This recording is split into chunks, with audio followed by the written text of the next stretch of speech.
Un eterno aprendiz de su profesión, un excelente actor, maravilloso esposo y padre dedicado. Hoy, en Más que Dos, conversamos con Héctor Echemendía, Premio Nacional de Televisión 2020. Bienvenido. Gracias a ti por la invitación y un saludo para todo este colectivo que hace posible la realización de este programa. Un placer para nosotros que haya accedido a estar en esta sala de Más que Dos. Francisco Echemendía y Josefa Ruiz de Villa fueron sus padres. Los dos eran muy rectos, muy exigentes. Y se puede decir que su casa era como un templo a la honestidad. ¿Cómo fue su niñez y cuántos recuerdos y cariños profesa a sus padres hasta hoy? Bueno, decirte que fui único hijo y recuerdo siempre a mis padres. Mi casa era, aunque parece una frase hecha ya, pero era como un templo de rectitud, de bondad, de solidaridad con los más desposeídos. Eso es lo que tengo en la cabeza, siempre eso. No fallaba nada en cuanto a la bondad, a la solidaridad, a la ayuda al prójimo, a la rectitud absoluta. Eso es lo que recuerdo de mi niñez y de mi casa. ¿Cuál fue el primer acercamiento a las artes escénicas? ¿Cómo descubre este mundo mágico del teatro? Y creo que fue con la obra Monte Adentro. Esa obra pues fue, al triunfo de la revolución se crearon grupos de aficionados, cosa inédita, ¿no? en nuestro país. En Camagüey se montó la obra Monte Adentro. Era una pequeña obra, un panfletico, podríamos decir, pero que esa obra iba a participar en el primer Festival Nacional de Aficionados de Cuba, que incluía todas las manifestaciones artísticas, y se iba a presentar las ganadoras en el Pairé. Entonces, yo en aquel momento era operador de lo que se llamaba operador de equipo de plantas comerciales, que era el que ponía los discos, le daba paso al locutor, etcétera, etcétera. Los ensayos eran relativamente cerca de esa emisora. Y yo iba a buscar a mi novia, me sentaba, miraba los ensayos, las recogía, íbamos para su casa, etc. Y en ese proceso, el director me dice, hay un personaje que no tengo aquí, no le he podido, que es un personaje de un sargento rebelde. Y ese personaje es para ti, porque tú lo puedes hacer. En aquel momento era como decir, tú vas, móntate en esa nave, tú vas a hacer como una alga. Bueno. Yo le dije que no, pero bueno, a tanta insistencia acepté. Y acepté más porque pensé que si ganaba Camagüey, iba con mi novia a La Habana y después de gira nacional. De verdad, te lo digo sinceramente, eso no fue la atracción por la actuación. Hice ese personaje, parece que quedó bien, porque inclusive tengo una pequeña reseña de aquel momento del periódico Juventud Rebelde que hablaba de mi personaje. Fuimos a la gira nacional. Y ya desde ese momento prácticamente yo me quedé haciendo teatro hasta este momento que te estoy hablando. Después de este descubrimiento del teatro, ya en el año 1961, se profesionaliza el grupo de aficionados del cual usted formaba parte y que estaba dirigido por Miguel Ponce. Sí. Y deviene entonces como conjunto dramático de Camagüey. ¿Cómo y cuánto aprendió usted durante esa etapa? ¿Cuáles fueron las obras de teatro y aquellos personajes que usted pudo interpretar en el conjunto dramático de Camagüey?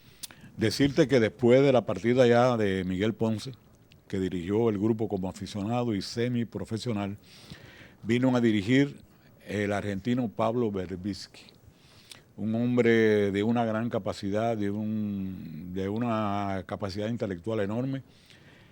Y aprendí muchísimo porque además se montaron obras del Teatro Universal como del teatro cubano en particular. Se traslada entonces para Santiago de Cuba. Estuvo alrededor de 6 meses en Baracoa haciendo teatro. Sí, ya estaba incorporado cuando fui a Baracoa a montar obras, o sea, nutriéndonos del entorno de Baracoa, que era en aquel momento era una ciudad muy abandonada. En los primeros años de la revolución prácticamente no existía para el país. Ya pertenecía al conjunto dramático de Oriente. Una vez en este conjunto dramático de Oriente, ¿cuáles son aquellos recuerdos más gratos que tuvo allí? ¿Cuánto aportó su formación como actor el hecho de pertenecer a esta agrupación? Fue un cambio, lógicamente. de la forma, de muchas cosas de entre Camagüey y Santiago de Cuba. El cambio más grande fue, inclusive para los mismos actores del grupo de Santiago, fue cuando se hizo el primer montaje del teatro, del llamado Teatro de Relaciones, que fue rescatado y que fue con la obra de cómo Santiago Apóstol puso los pies en la tierra. Que se fue, bueno, después se cambió el nombre ya de Teatro Dramático de Oriente para Cabildo Teatral Santiago. Y entonces yo protagonicé la obra con Santiago Apóstol.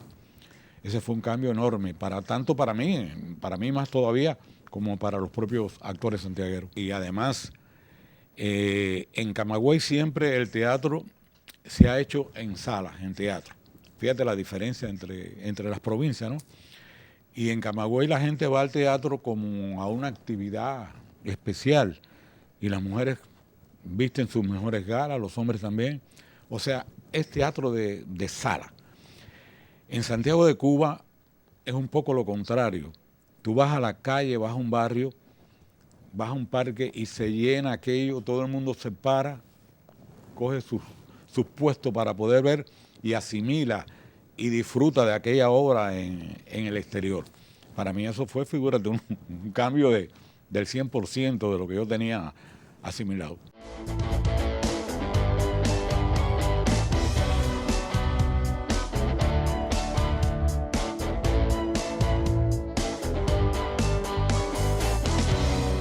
¿Cuánto le aportó la radio y el trabajo y la interacción con otros actores en este medio tan importante? Totalmente. Inclusive, la primera actividad que yo quise tener, o sea que ya como profesional, fue la locución, que no pude lograrla por ciertos factores. Estaba en Camagüey, di clases de locución, el profesor me dijo, tú vas a ser aprobado seguro, me encantaba. Cuando llegó el momento de los exámenes aquí en la capital, problemas familiares, problemas económicos, no me permitieron venir. Entonces, el radio para mí fue una aventura maravillosa, pero además por la característica de Cadena Gramonte. En ese momento tenía la programación más extensa dramática de Cuba. Se comenzaba a las 8 de la mañana, 1 hora para almuerzo, se continuaba hasta las 5:30, 6, 7 de la noche, con toda novela cubana, novela internacional, humorístico, campesino. Y entonces tú tenías personajes diarios, intervenías en 8, 9, 10, 12 personajes de distintos países, de distintas características, de distintas psicologías. Para mí fue una experiencia total y absoluta el radio en Camagüey. Además me fascina, me encanta. ¿Cómo llega usted a esta superproducción cinematográfica en una de las películas más importantes de la cinematografía cubana? Estamos hablando de La Bella de la Alhambra, viviendo en Camagüey. Pues te voy a explicar. Yo ya estaba haciendo, hacía bastante tiempo ya, el personaje del vernáculo cubano, el gallego, el típico gallego, la trilogía del negrito, la mulata y el gallego. Ya la estaba haciendo hacía bastante tiempo en Cabaret, en Camagüey. Inclusive llegó un momento en que trabajamos en 3 cabarets distintos. Más entonces empezar a las 8 de la mañana el radio en Camagüey fue una aventura, vaya, tremenda. Entonces, el que hacía mi pareja de negrito en ese momento se entera de que Miguel Barnet está buscando un negrito para situar la época, etcétera, el contexto de su película. Viene a La Habana y él lo acepta. Me dice, Pineda Barnet está buscando también, fui aceptado, Pineda Barnet está buscando el gallego, no lo ha encontrado porque quiere un gallego que dé la época aquella, etcétera, etcétera. Yo le dije, mira, yo no tengo interés, chico, en ir ahora, total, eso no va a ser posible. Entonces me dice, oye, total, vamos, si nos pagan el pasaje de vuelta, el hotel, total, ¿qué perdemos con eso? Vine a La Habana con él, hicimos la prueba ahí donde está maquillaje en 23, en el ICAI, para hacer uno de los sketches de que teníamos montado. Empezamos a hacer el sketch, el amigo mío y yo, y entonces Pineda, antes de terminar el sketch, me dijo, no, ya me basta, usted es el gallego de La Bella de la Alhambra. Así fue como yo de Camagüey vine a hacer de La Bella de la Alhambra. Además, Pineda Barnet era un personaje formidable, ¿no? De una delicadeza, además de unos conocimientos enormes de lo que estaba haciendo, ¿no? Que lo guió a uno exactamente a lo que él quería, muy suavemente, sin uno darse cuenta, hacía las cosas. Fue una experiencia. Después de este personaje como gallego en La Bella de la Alhambra, llega el momento entonces de trabajar con Eduardo Macías y entonces filma usted Las Aventuras Hermanos en la llanura Sierra de Cubitas. A mí nadie me tiene que decir lo que tengo que hacer con lo mío. Esa frase la repiten hasta los niños en Cuba. Fueron solo 6 capítulos que lo posicionaron de una forma extraordinaria en la televisión cubana. ¿Cuánto aportó este personaje, trabajar con Eduardo Macías, formar parte de esta aventura que no olvida el público cubano? Figúrate, fue mi primera experiencia de televisión. Mi primera experiencia de televisión fue Hermano. Y como son las cosas de la vida, Macías, que se nutrió de muchos actores de Camagüey para hacer la aventura esa, me había dado un personaje que tenía creo que 17 o 18 capítulos, que fue creo que el personaje que hizo Casín después. Yo me lo había estudiado ya, lo había marcado, etcétera, con las orientaciones que me había dado Macías. Y una tarde llegó y entonces me dijo, Echemendía, tengo que decirte algo, vaya, perdona. No sé, yo dije, bueno, ¿qué será? ¿Será que yo no voy a hacer el personaje? No sé. Digo, ¿qué pasa? Dice, mira, tengo el problema de que ese personaje del papá de los hermanos, que es vital en la aventura, no he podido lograrlo con ningún actor porque los actores que tengo en La Habana, que tenía pensado para él, tienen compromiso, están haciendo otra cosa y no pueden venir. Y entonces me mencionó como 4 o 5 actores ya de un nivel, de una fama y de una capacidad enorme aquí en La Habana. Me dijo, yo he pensado que tú eres el agente que puede hacerlo. Yo le dije, bueno, dame acá. Eran 6 capítulos, el otro tenía 17. Dije, déjame acá, Macías, no tenga pena conmigo, por favor, no ha pasado nada. Déjame acá el personaje. Digo, bueno, está bien, son 6 capítulos. Yo, para no trabajar en nada en televisión, bueno, salgo en 6 capítulos. Lo estudié, lo analicé, Macías, un director formidable para mí, muy ético, muy seguro de lo que estaba haciendo. Y se grabó esos 6 capítulos que, bueno, que fueron lo que me elevaron a ser conocido por prácticamente todo el pueblo de Cuba. Después de estas aventuras, hermanos, llega Cuando el agua regresa a la tierra con Mirta González y luego llega Pasión y Prejuicio. Además del anhelo de su hija por estudiar biología, ¿estas propuestas contribuyeron a su decisión de regresar a La Habana? Mira, yo nunca había tenido un deseo de venir a La Habana. Yo me sentía bien en Camagüey haciendo lo que hacía. Pero bueno, se hace hermano. Yo estoy en Camagüey, lógicamente. Mirta González me llama para El agua regresa a la tierra. Hago El agua regresa a la tierra, vuelvo para Camagüey. Sigo en mi grupo de radio, muy normal. Entonces viene Macías y me dice de este personaje de Pasión y Prejuicio, que él me tenía para mí el personaje, que ese personaje era para mí, etcétera, etcétera. Vengo para La Habana a hacer el personaje, muy normal. Cuando eso ya viene el problema de que mi hija quiere estudiar biología, pero ella nació en Santiago de Cuba y resultó alérgica a la ciudad. Saliendo de los límites de la ciudad ya se acabó su alergia. No había que llevarla al hospital, no había nada. Era una niña sana. Entonces estoy haciendo Pasión y Prejuicio aquí en La Habana. Ya está la imagen mía en pantalla, porque se estaba editando, grabando y al aire con 6 capítulos, Pasión y Prejuicio. Y tengo la oportunidad entonces de venir para La Habana, y ya que mi hija estudia aquí en la Universidad de La Habana biología, porque se estudiaba en La Habana o en Santiago, y a Santiago no podía volver. Y entonces permuto para La Habana. Tengo la suerte, porque yo digo que la suerte efectivamente existe, yo creo. Llego a La Habana, pero tengo en pantalla, estoy en pantalla con Pasión y Prejuicio. Y entonces, bueno, desde ese momento, desde que llegué, ya me empezaron a llamar para audiovisuales y prácticamente no ha parado hasta este momento. Radio no he tenido casi oportunidad de hacer.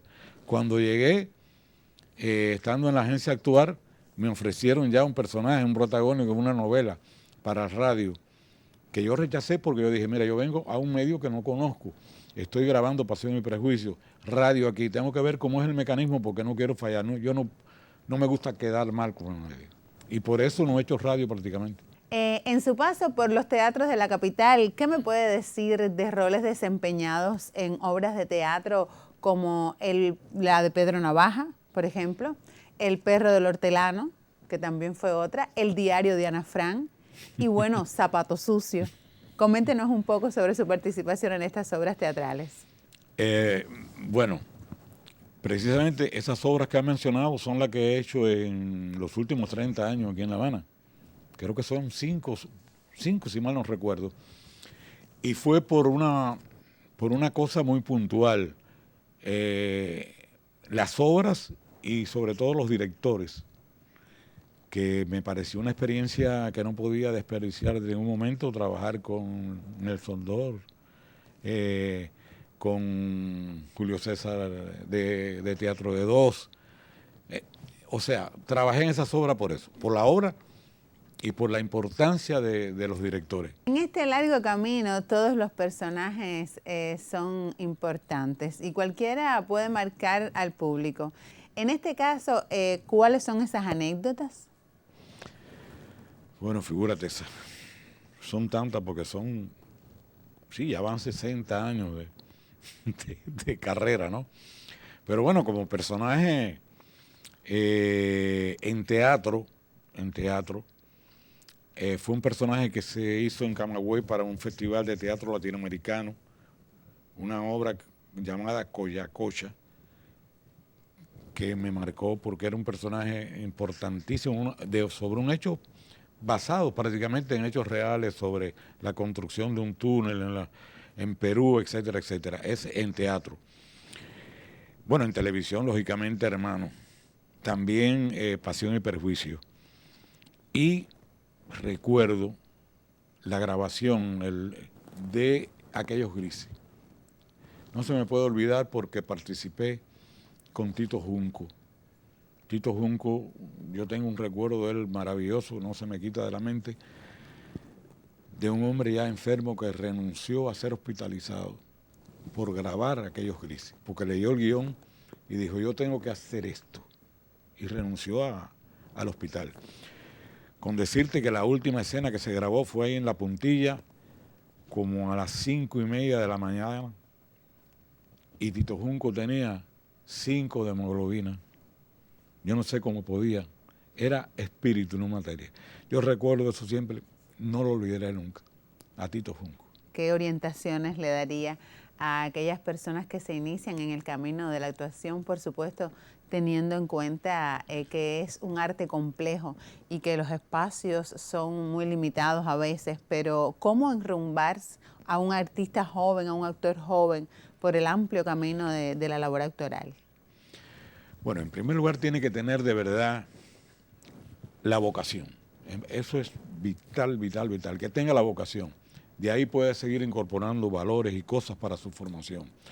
En primer lugar, el rigor. No pensar que hay personajes pequeños, eso es fatal. No pensar que se lo sabe todo porque salió de una escuela.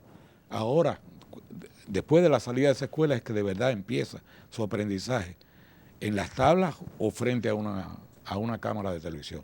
No olvidar eso jamás, el rigor. Una escena muy pequeña, estúdiatela, trabájala, cualquier cosita que tengas que decir, piensa cómo hacerla, cómo debes decirla.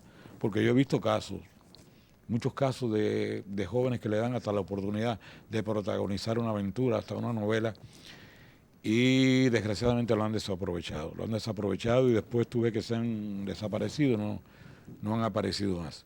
Y eso no se puede fallar en esto. ¿Cuáles son las cualidades, si le preguntáramos, que debe tener un actor, en pocas palabras? Cualidades. Ser muy receptivo, para mí, receptivo y observador. El actor, aunque no tenga ningún personaje, no esté haciendo ningún personaje en ese momento, está montado, como digo, en su profesión. Porque va por la calle, ve una conversación, y ese hombre, ¿cómo se? Extraño, ¿no? ¿Por qué? Y uno está observándolo todo. quizás no pensando en que lo va a utilizar, pero le llama la atención. Ese es como una computadora que tú vas metiendo cosas en ahí y después te sirve en un momento dado. El actor siempre es actor, estando en cualquier situación. Bueno, pues ha sido un privilegio, maestro, tenerlo acá con nosotros en esta sala Más que Dos. Muchísimas gracias. Y para mí ha sido un placer estar aquí con este colectivo contigo, que bueno, casi sabía más de mi vida que yo mismo, ¿no? Me ha sorprendido. Bueno, muchísimas gracias por acompañarnos. Por hoy concluye nuestro encuentro por los derroteros de la cultura cubana. Fijado está nuestra próxima cita cada semana para juntos ser más que dos.